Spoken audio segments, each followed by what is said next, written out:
Salut les phytophanes, aujourd'hui on se retrouve pour une toute nouvelle vidéo de 2022 sur le sujet de la patate douce. La patate douce elle est réputée pour être vraiment très difficile à abouturer, à cultiver, mais en fait il y a des techniques qui sont vraiment très simples à appliquer et qui permettent d'avoir des plants magnifiques. Alors pour commencer, qu'est-ce qu'il vous faut? Une patate douce, comme ceci, pas trop grosse, soit du commerce si vous n'en avez pas, soit de votre récolte de l'année précédente. Ensuite, il vous faut un couteau pour la couper en deux, un bocal de la taille de la patate douce avec dedans du terreau, et si possible du terreau de qualité, sinon vous verrez, ça germe beaucoup moins bien. Je vous avais déjà fait une vidéo là-dessus entre des plants de piment que j'avais plantés dans un mauvais terreau et des plants que j'avais plantés dans un terreau spécial semi-ébouturage. Et pour les plantes qui sont très demandeuses en nutriments, il faut vraiment un très bon terreau et ensuite beaucoup d'eau parce que le substrat doit rester en permanence humidifié. Du coup, qu'est-ce qu'on fait? Rien de plus simple. On coupe notre patate douce en deux et on vient la poser sur notre substrat bien humide. Voilà ce que ça donne. Et ce substrat, on va le garder en permanence vraiment très humide.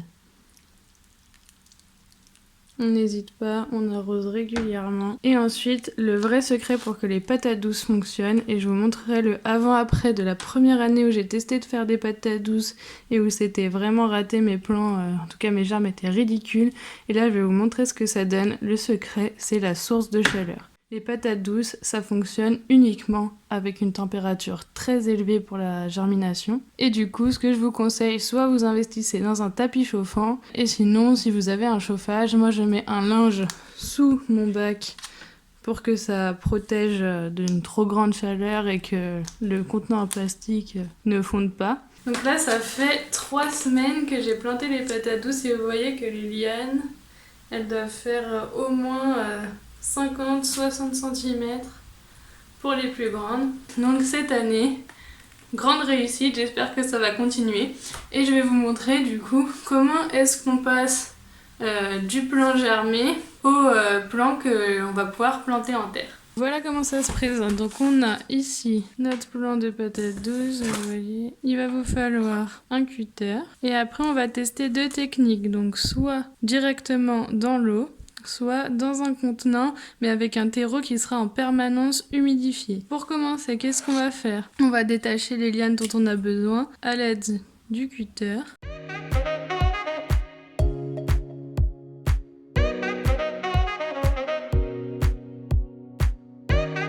Et on va du coup recouper sous un œil. Un œil, c'est la naissance des feuilles. Donc on va venir recouper ici dessous. Ensuite, on va garder donc 1, 2, 3, 4 feuilles. Et après, on va recouper.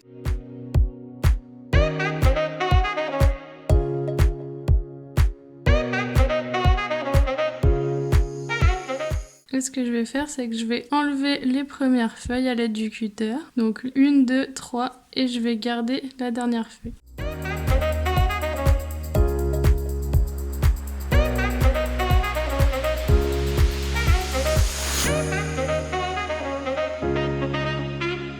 Donc voilà ma bouture. Et ça, je vais venir la plonger dans l'eau. Le principal, c'est que les yeux, les 3 premiers où j'ai enlevé les feuilles, soient au contact de l'eau tout le temps. Et du coup, ça va permettre de raciner à partir des yeux. Du coup, j'en prends une deuxième. Et celle-ci, je vais l'enfoncer dans le terreau humide. Je vais refaire cette opération pour mes boutures. Donc soit je vais les mettre dans le terreau humide, soit je vais les mettre dans l'eau.